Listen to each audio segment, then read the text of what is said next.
आपका स्वागत है।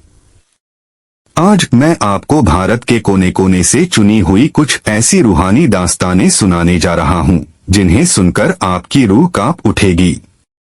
इन कहानियों में छिपा है डर का वो सन्नाटा जो दिल की धड़कनों को थाम देता है। तो गहरी सांस लीजिए और तैयार हो जाइए एक ऐसी यात्रा पर जहां हकीकत और परछाइयां आपस में गुथ जाती हैं। क्रमांक 01, वो रात और वो गुड़िया। मेरा नाम इकबाल है। पिछले 20 बरस से मैं मुंबई की सड़कों पर ऑटो चला रहा हूँ। इस शहर का चप्पा चप्पा मेरी आंखों के सामने है। हर गली कूचे से मैं वाकिफ हूँ, पर एक जगह ऐसी है जहां कदम रखने की हिम्मत मैं कभी नहीं जुटा पाया। मुंबई के गहन जंगलों के बीच बसा आरे कॉलोनी। इसकी वजह है करीब 8-9 साल पहले की एक घटना जिसकी याद आज भी मेरे रोंगटे खड़े कर देती है। उस रात भी कुछ ऐसी ही थी। देर रात लगभग 3 बजे का समय। मैं एक सवारी को रॉयल पाम सोसाइटी छोड़कर घर लौट रहा था। रास्ता पूरी तरह सुनसान था। दोनों ओर घने अंधेरे जंगलों की छाया मेरी ऑटो पर पसरी हुई थी। हवा जोरों से सीटियां बजा रही थी और दूर दूर तक बिजली की कड़कड़ाहट गूंज रही थी। अपने डर को दबाने के लिए मैं किशोर कुमार का गीत गुनगुना रहा था, जीत गुल मनाता हुआ। अचानक मेरी ऑटो के सामने से एक औरत तेजी से गुजरी। मैंने झटके से ब्रेक लगाए, दिल धक से रह गया। माफी मांगने के लिए मैं ऑटो से उतरा, पर वहां दूर दूर तक कोई नहीं था। सिर्फ जंगल का सन्नाटा और हवा का शोर। सोचा शायद आंखों का धोखा हो गया। दिल को समझा बुझाकर वापस ऑटो में बैठा। जैसे ही इग्निशन चाबी घुमाई, एक बर्फीली सी सांस मेरे कान के पास महसूस हुई। एक बूढ़ी औरत अचानक से मेरे बगल वाली सीट पर बैठी थी। उसकी आवाज कर्कश और भारी थी, थोड़ा आगे तक चलोगे? उसका रूप देखकर मेरा खून सूख गया। पुराने फटे चिट्टे कपड़े पहने, पूरा बदन मिट्टी से सना हुआ। चेहरा उसके बिखरे हुए सफेद बालों से ढका हुआ था। रात के 3 बजे इस सुनसान जंगल में यह बूढ़ी औरत कहाँ जा रही होगी? डरते डरते मैंने पूछा, मैडम कहाँ जाना है आपको? उसने बिना सिर हिलाए जवाब दिया, आगे श्मशान। बसवाड़। ऑटो के शीशे में जब मैंने उसे देखने की कोशिश की तो उसकी आंखों में एक लाल रंग की अजीब सी चमक थी। हवा के झोंके से जब उसके बाल हटे तो उसका गला कटा हुआ सा दिखा। मेरी सांसें रुक गईं। ये कोई साधारण औरत नहीं थी, ये तो एक चुड़ैल थी। डर के मारे मैंने ऑटो को पूरी गति से आगे बढ़ा दिया। तभी ऑटो में खटखट की आवाज हुई और वो बीच रास्ते में ही बंद हो गई। बिना पीछे मुड़े देखे मैं ऑटो को ठीक करने में जुट गया। हाथ कांप रहे थे, पसीना छूट रहा था। जैसे तैसे ठीक किया, स्टार्ट किया। जब मैंने पीछे देखा तो वो औरत गायब थी। तभी मेरे बगल से एक और ऑटो तेजी से गुजरी। उसी बूढ़ी औरत को उसमें बैठे देखकर मेरी आंखें फटी की फटी रह गईं। मैंने जैसे तैसे उस इलाके से निकलकर घर पहुंचा। अगली सुबह खबर मिली, उसी रात उसी इलाके में एक ऑटो का भीषण हादसा हुआ था और ड्राइवर की मौके पर ही मौत हो गई थी। और वो ऑटो वही था जिसमें मैंने उस बूढ़ी औरत को बैठे देखा था। उस दिन के बाद से आरे कॉलोनी में एक सफेद साड़ी पहने चुड़ैल के होने की अफवाहें मैंने कई बार सुनी हैं, पर मैं जानता हूं वो सिर्फ अफवाह नहीं थी। क्रमांक 02, राजस्थान का शापित गांव कुलधरा। राजस्थान की रेतीली धरती पर बसा कुलधरा गांव भारत की सबसे प्रसिद्ध भूतहा जगहों में से एक है। ये गांव करीब 170 साल पहले रातों रात खाली हो गया था। सैकड़ों परिवार एक साथ बिना कुछ लिए दिए अपना सब कुछ छोड़कर चले गए। क्यों? कहा जाता है इस गांव पर एक भयानक शाप है। यहाँ भटकती आत्माएं किसी भी इंसान को टिकने नहीं देती। 2011 में जब कुलधरा में भूतों की बातें बहुत बढ़ गईं, तो दिल्ली की एक पैरानॉर्मल इन्वेस्टिगेशन टीम ने इस रहस्य को सुलझाने का फैसला किया। 4 विशेषज्ञ अंशुमन, विजय, राहुल और प्रिया दोपहर में कुलधरा पहुंचे। शुरुआत में सब कुछ सामान्य लगा। उनका विशेष मीटर, जो आसपास की शक्तियों और विद्युत चुंबकीय क्षेत्रों को पकड़ता है, कोई असामान्य संकेत नहीं दिखा रहा था। खंडहरों के बीच चहलकदमी, तस्वीरें खींचना, रिकॉर्डिंग करना, सब सुचारू रूप से चल रहा था। पर जैसे जैसे सूरज ढलने लगा, माहौल बदलने लगा। हवा में एक अजीब सा भारीपन आ गया, जैसे कोई अदृश्य बोझ हर किसी के कंधों पर चढ़ गया हो। तापमान अचानक गिरने लगा। अंशुमन बाहर गाड़ी से पानी की बोतल लेने गया। जब वापस लौटा तो उसने गाड़ी की विंडस्क्रीन पर छोटे छोटे मिट्टी से सने हाथों के निशान देखे। दिल की धड़कन बढ़ गई। दूर दूर तक कोई बच्चा नजर नहीं आ रहा था। तभी खंडहरों के अंदर से उसके साथियों के चीखने की आवाज आई। अंशुमन तेजी से अंदर दौड़ा। वहां उसके तीनों साथी एक पुराने सूखे कुएं के पास खड़े थे। उनके चेहरे फीके पड़े थे, आंखों में खौफ साफ झलक रहा था। उनका पैरानॉर्मल मीटर पागलों की तरह चीख रहा था, किसी तेज फ्रीक्वेंसी को रिकॉर्ड करते हुए। मीटर की सुई तेजी से हिल रही थी, जैसे किसी तेज धड़कन को दर्शा रही हो। उन्होंने बताया कि उन्हें महसूस हुआ जैसे औरतों का एक झुंड उनकी तरफ बढ़ रहा है। कुएं की ओर इशारा करते हुए मीटर बता रहा था कि सारी ऊर्जा वहीं से आ रही है। हिम्मत जुटाकर उन्होंने कुएं में टॉर्च की रोशनी डाली। उसी पल कुएं के अंधेरे गर्त से चमगादड़ों का एक बड़ा झुंड फुफकारता हुआ बाहर निकला। सब डर के मारे पीछे हट गए। अंशुमन ने फिर से कुएं में झांकने की कोशिश की। तभी कुएं की गहराई से फुसफुसाहट सुनाई दी, अब बच के जाओ, प्रार्थना करो जाओ। और फिर एक भयानक चीत्कार, जैसे कोई तेजी से ऊपर आ रहा हो। अंशुमन ने नीचे झांका तो स्तब्ध रह गया। वही डरावना बूढ़ा आदमी जिसे उसने गाड़ी के पास देखा था, अब कुएं की तली में खड़ा था और उसे घूर रहा था। उसकी आंखें लाल चमकती हुई अंगारों की तरह थीं। अंशुमन बेहोश होकर गिर पड़ा। उसके साथियों ने उसे उठाया और वे सब कुलधरा से तुरंत भाग निकले। उस रात के अनुभव ने उन्हें यकीन दिला दिया कि कुलधरा में आत्माएं सचमुच भटकती हैं। अंशुमन की तबीयत कई महीनों तक खराब रही और वह बूढ़ा आदमी सालों तक उसके सपनों में आता रहा। कुलधरा का शाप आज भी जीवित है। क्रमांक 03, मुंबई की 26वीं मंजिल का साया। ये कहानी है मुंबई की गुप्ता फैमिली की। श्रीमान गुप्ता अक्सर काम के सिलसिले में घर से दूर रहते थे। श्रीमती गुप्ता को इसकी आदत तो थी, पर 2 छोटे बच्चों के साथ एक नए फ्लैट, नई जगह पर अकेले रहना थोड़ा मुश्किल हो रहा था। वो रात 26 जुलाई। मुंबई में मूसलाधार बारिश हो रही थी। श्रीमान गुप्ता ऑफिस के काम में व्यस्त थे। श्रीमती गुप्ता ने बच्चों को सुलाकर हॉल में टीवी देख रही थीं। रात के करीब 1:30 बजे उन्हें लगा जैसे उनका बड़ा बेटा शुभम उठकर कुछ शरारत कर रहा है। गुस्से में वो बोली, शुभम, तू सोया नहीं अभी तक? पर जब उन्होंने मुड़कर देखा तो वहां शुभम नहीं, बल्कि एक 18-19 साल का अजीब सी मुस्कान वाला लड़का खड़ा था। उसकी आंखें खाली थीं, चाल झटकेदार और अजीब। श्रीमती गुप्ता सहम गईं। जैसे ही वो उसकी तरफ बढ़ी, वह लड़का सीधा बच्चों के कमरे की ओर चल पड़ा। वो उसके पीछे पीछे अंदर गईं। कमरा खाली था।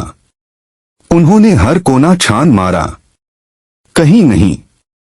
तभी उनकी नजर अलमारी पर पड़ी। जैसे ही उन्होंने अलमारी का दरवाजा खोला, वह लड़का अंदर से झांक रहा था। उसकी आंखों में एक भयानक चमक थी। डर के मारे श्रीमती गुप्ता ने तुरंत अपने पति को फोन करने की कोशिश की, पर नेटवर्क गायब था। तभी मुख्य दरवाजे पर जोर जोर से खटखटाहट शुरू हुई। दिल कांप उठा। हिम्मत करके जैसे ही उन्होंने दरवाजा खोला, एक बूढ़ी औरत हाथ में फावड़ा लिए सीधे बच्चों के कमरे की तरफ दौड़ी। श्रीमती गुप्ता चिल्लाती हुई उसके पीछे भागी। रुको, कौन हो तुम? क्या चाहिए? उस औरत के कमरे में घुसते ही दरवाजा जोर से बंद हो गया। जब श्रीमती गुप्ता ने दरवाजा खोला तो उन्होंने देखा वो बूढ़ी औरत और वह लड़का दोनों बालकनी की रेलिंग पर खड़े हैं।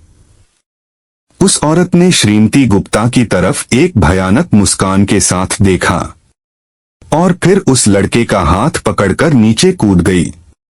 श्रीमती गुप्ता स्तब्ध रह गईं। उन्होंने तुरंत अपने दोनों बच्चों को उठाया, गाड़ी की चाबी ली और किसी परिचित के घर पहुंच गईं। बाद में पता चला उसी बिल्डिंग के निर्माण के दौरान 26 जुलाई 2005 को एक मानसिक रूप से बीमार लड़के और उसकी मां ने उसी 25वीं मंजिल से कूदकर आत्महत्या कर ली थी। वो फ्लैट आज भी खाली पड़ा है। शायद वो आत्माएं अब भी वही हैं। क्रमांक 04, दिल्ली कैंट की अमावस्या की सवारी। ये घटना है दिवाली की रात 2012 की। सुनील ने अपने परिवार के साथ खूब धूमधाम से त्योहार मनाया था, पर ऑफिस के जरूरी काम के चलते उन्हें देर रात करीब 4 बजे की फ्लाइट से इंदरबार जाना था। एयरपोर्ट जाने के लिए उन्हें दिल्ली कैंट के रास्ते से गुजरना था। कहते हैं दिल्ली कैंट भारत की सबसे भयानक भूतहा जगहों में से एक है। ये कोई खंडहर नहीं, बल्कि शहर के बीचों बीच बसा एक आम आवासीय इलाका है जहां आर्मी अफसर रहते हैं। फिर भी यहाँ के रास्ते रात के समय सुनसान और डरावने माने जाते हैं। खासकर दिवाली की रात अमावस्या, जब भूतों की शक्ति दोगुनी मानी जाती है। सुनील का इस रास्ते पर कई बार आना जाना था। उन्हें कभी कुछ अजीब नहीं लगा था। रात के 2:30 बजे थे। सुनील अपनी पत्नी के साथ टैक्सी में एयरपोर्ट के लिए निकले। दिल्ली कैंट रोड पर पहुंचते ही रास्ते के किनारे सफेद साड़ी में एक औरत खड़ी थी जो लिफ्ट मांगने के लिए हाथ हिला रही थी। सुनील को अचरज हुआ, इतनी रात गए इस सुनसान रास्ते पर। उन्होंने टैक्सी रुकवाई और खिड़की खोलकर बोले, हम एयरपोर्ट जा रहे हैं, चलिए हम आपको छोड़ देते हैं। उस औरत ने कोई जवाब नहीं दिया। वो सिर झुकाए खड़ी थी, उसके बाल उसके चेहरे को ढके हुए थे। सुनील ने फिर कहा, घबराइए मत, हम आपको सुरक्षित पहुंचा देंगे। तभी उनकी बगल में बैठी उनकी पत्नी को अचानक घबराहट होने लगी, चक्कर आने लगे। वो सुनील का हाथ कसकर पकड़ते हुए फुसफुसाई, सुनील प्लीज चलो यहां से, तुरंत चलो। सुनील ने देखा उनकी पत्नी का चेहरा पीला पड़ गया था। तभी उनकी नजर टैक्सी ड्राइवर पर पड़ी। वो उस औरत को एकटक देखे जा रहा था, मानो सम्मोहित हो गया हो। सुनील ने ड्राइवर को झिंझोड़ा, चलो गाड़ी चलाओ। जैसे ही ड्राइवर ने गाड़ी स्टार्ट की, सुनील ने खिड़की से बाहर देखा। वो औरत गायब थी। राहत की सांस ले ही रहे थे कि पीछे के शीशे में उसका चेहरा दिखा। वो टैक्सी के साथ साथ हवा में तैरती हुई भाग रही थी। उसके बाल उड़ रहे थे और उसके चेहरे पर एक भयावह विकृत मुस्कान थी। सुनील चीखा, भगाओ, पूरी स्पीड से भगाओ। ड्राइवर ने गाड़ी तेज कर दी। स्पीडोमीटर 100 किलोमीटर प्रति घंटा को पार कर गया, पर वो औरत पीछा नहीं छोड़ रही थी। दिल्ली कैंट की सीमा से बाहर निकलते ही टैक्सी का भीषण एक्सीडेंट हो गया। सुनील की आंखें अगले दिन अस्पताल में खुली। उन्हें पता चला कि उनकी पत्नी कोमा में है और टैक्सी ड्राइवर की मौके पर ही मौत हो गई थी। 4 महीने बाद उनकी पत्नी कोमा से बाहर आई, पर उस रात के बाद से सुनील ने कभी दिवाली नहीं मनाई और उस दिल्ली कैंट वाले रास्ते के आसपास भी नहीं भटके। वो औरत उनका पीछा कर रही थी। क्रमांक 05 तुम्बाड़ का अभिशाप और खजाने का मोह। महाराष्ट्र के एक छोटे से गांव तुम्बाड़ की कहानी देवी देवताओं के शाप से शुरू होती है। कहा जाता है बहुत साल पहले इस गांव के लोगों ने एक ऐसे देवता की पूजा शुरू की जिसे देवताओं ने त्याग दिया था, हस्तर। हस्तर धरती की देवी पृथ्वी की पहली संतान था, अनाज और सोने का स्वामी। पर वह अत्यंत लालची था। उसने देवी का सारा सोना हड़प लिया और अनाज पर भी कब्जा चाहा। अन्य देवताओं ने उसे रोका और उसके टुकड़े टुकड़े कर दिए। देवी पृथ्वी ने अपने पुत्र के प्रति प्रेमवश उसे बचा तो लिया, पर एक शर्त पर, उसे कभी कोई नहीं पूजेगा, उसे भुला दिया जाएगा। पर तुम्बाड़ के लोगों ने हस्तर का मंदिर बना दिया। इस विश्वासघात पर देवताओं का क्रोध तुम्बाड़ पर बरसा। कहते हैं हस्तर ने प्रसन्न होकर अपना सारा सोना उस मंदिर में छिपा दिया। पर वो खजाना पाने की चाह में जो भी वहां गया वो कभी लौटकर नहीं आया। मंदिर सालों से बंद पड़ा है। गिरीश नाम के एक पंडित को भी उस खजाने का लालच सता रहा था।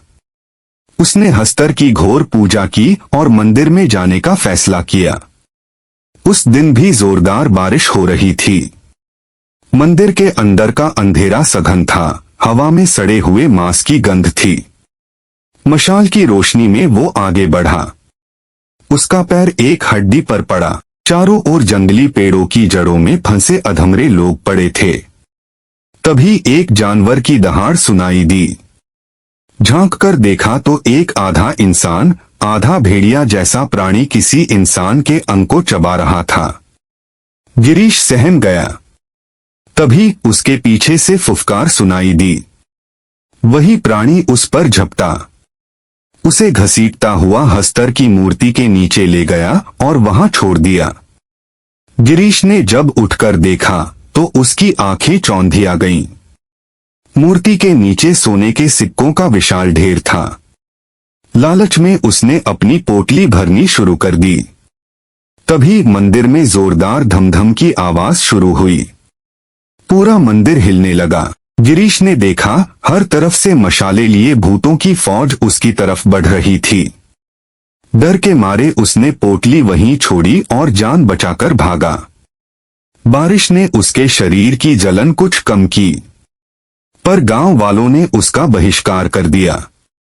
उसकी पत्नी और बच्चे उसे छोड़कर चले गए। गिरीश आजीवन उस मंदिर के बाहर भीख मांगता रहा, बस एक ही बात दोहराता हुआ, अंदर मत जाना, अंदर मत जाना। हस्तर का खजाना आज भी वही है, अपने रक्षकों के साथ। क्रमांक 6 भानगढ़ किले की अंथीन पीड़ा।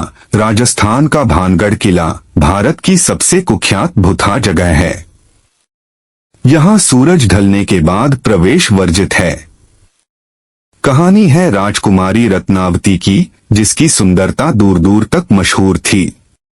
किले के पास रहने वाले एक तांत्रिक सिंधिया उस पर मोहित हो गया। एक दिन राजकुमारी बाजार से इत्र खरीदने गई। तांत्रिक ने उस इत्र में काले जादू से कुछ मिला दिया ताकि राजकुमारी उसके वश में हो जाए। किसी नगरवासी ने यह भेद राजकुमारी को बता दिया। क्रोधित राजकुमारी ने वह इत्र की शीशी एक चट्टान पर फेंक दी। काले जादू के प्रभाव से वह चट्टान तांत्रिक की ओर लुढ़की और उसे कुचल डाला। मरते समय तांत्रिक ने पूरे भानगढ़ को शाप दिया, यह नगर कभी सुखी नहीं रहेगा। यहाँ जो भी रहेगा मारा जाएगा। कुछ समय बाद मुगल सैनिकों ने भानगढ़ पर हमला कर दिया। भीषण युद्ध में हजारों लोग मारे गए, जिनमें राजकुमारी रत्नावती भी शामिल थीं। कहा जाता है आज भी उनकी आत्माएं और उस युद्ध में मारे गए लोगों की आत्माएं किले में भटकती हैं। जो भी सूरज ढलने के बाद वहां गया वह कभी लौटकर नहीं आया। मैं और मेरा दोस्त विक्रम भानगढ़ की कहानियों से मोहित थे। हमने सोचा क्यों न जाकर सच्चाई का पता लगाया जाए। रात के 8 बजे गार्ड को कुछ पैसे देकर हम अंदर घुस गए। अंदर कदम रखते ही हवा जैसे जम गई। एक घुटन सी महसूस होने लगी। हमने किले का चक्कर लगाया, कुछ खास नहीं दिखा। मुझे एक जरूरी कॉल करनी थी। नेटवर्क की तलाश में मैं किले की दूसरी तरफ चला गया। जैसे ही कॉल कनेक्ट हुई, एक लड़की की चीख सुनाई दी। मैं दौड़कर वापस आया, पर विक्रम गायब था। मैंने जोर जोर से आवाज लगाई, पर कोई जवाब नहीं। तभी ऊपर के कमरों से धमाके की आवाज आई। मैं सीढ़ियां चढ़ने लगा। तभी पायल की झंझनाहट सुनाई दी। लगा जैसे कोई लड़की मेरे बगल से भागी। डर बढ़ने लगा।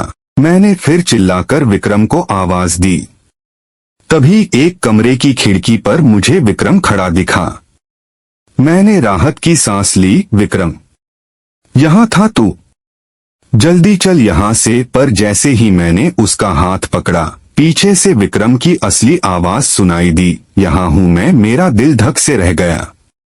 जिसका हाथ मैंने पकड़ा था वो विक्रम नहीं था, वो कोई और था।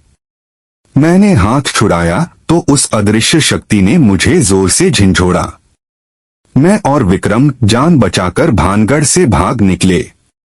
राजकुमारी रत्नावती का शाप आज भी जीवित है।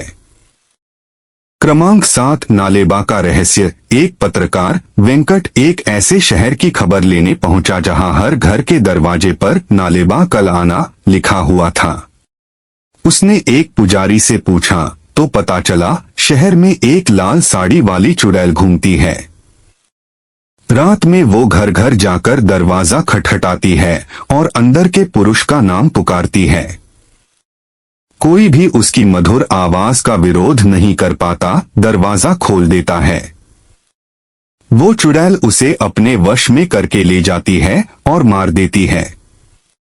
नालेबा लिखने का मतलब था कल आना, ताकि चुड़ैल उस दिन न आए और ये सिलसिला चलता रहे। वेंकट को कहानी मिल गई, पर लौटते समय अंधेरा हो गया। उसका स्कूटर पंचर हो गया। तभी एक मधुर आवाज में उसका नाम पुकारा गया, वेंकट। उसने स्कूटर के शीशे में झांका और उसके प्राण सूख गए। वो स्कूटर छोड़कर भागा और एक घर में छिप गया। दरवाजे पर जोरदार खटखटाहट हुई, अजीबोगरीब आवाजें आईं। सुबह वो बेहोश पड़ा मिला। उसे कभी पता नहीं चला कि उस रात हुआ क्या था। पर नालेबा का रहस्य आज भी बरकरार है। याद रखिए, कभी किसी अज्ञात आवाज का जवाब मत देना। क्रमांक 8 बेटी और दरवाजे पर बात करती परछाई। आखिरी कहानी। मेरी अपनी। एक रात पानी पीने के लिए उठा तो देखा मेरी छोटी बेटी रिया घर के मुख्य दरवाजे पर खड़ी है। वो दरवाजे की स्लिट से बाहर झांक रही थी, जैसे किसी से बात कर रही हो। मेरा दिल धक से रह गया। बाहर सिर्फ सुनसान गली और अंधेरा था, पर रिया मुस्कुरा रही थी, फुसफुसा रही थी, हाँ हाँ ठीक है। मैं धीरे से पास गया। रिया किससे बात कर रही है? उसने मुड़कर देखा। उसकी आंखों में एक अजीब सी चमक थी। उसने कहा, पापा, वो दीदी कह रही हैं, अंदर आना चाहती हैं। बहुत ठंड है बाहर। मेरा खून जम गया। कोई दीदी? मेरी दोनों बेटियां सो रही थीं। मैंने रिया को समझाने की कोशिश की, पर वो जिद पर अड़ी रही कि बाहर एक लड़की है जो अंदर आना चाहती है। मैंने धीरे से दरवाजा खोला। बाहर कोई नहीं था, सिर्फ चांदनी में डूबी खाली गली। पर रिया ने इशारा किया। वो रही न पापा।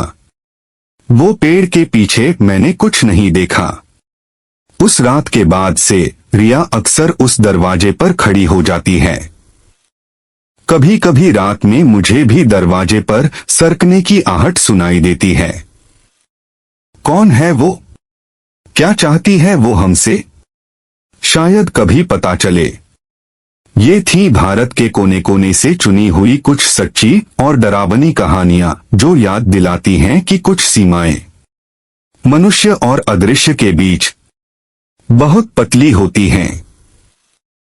अगर आपको ये कहानियां रोमांचक लगी और आप ऐसे ही रहस्यमयी, डरावने और सच्चे अनुभवों की दुनिया में और गहराई से उतरना चाहते हैं, तो खूनी मंडेज चैनल को जरूर सब्सक्राइब करें। हर सोमवार हम आपके लिए लेकर आते हैं ऐसी ही कंपकंपा देने वाली दास्तानें भारत और दुनिया के कोने कोने से। बेल आइकन दबाना न भूलें ताकि आप हर नए एपिसोड की नोटिफिकेशन पा सकें, क्योंकि डर अभी बाकी है। जल्द मिलते हैं खूनी मंडेज पर एक नई सनसनीखेज कहानी के साथ। सब्सक्राइब करें और डर को महसूस करें।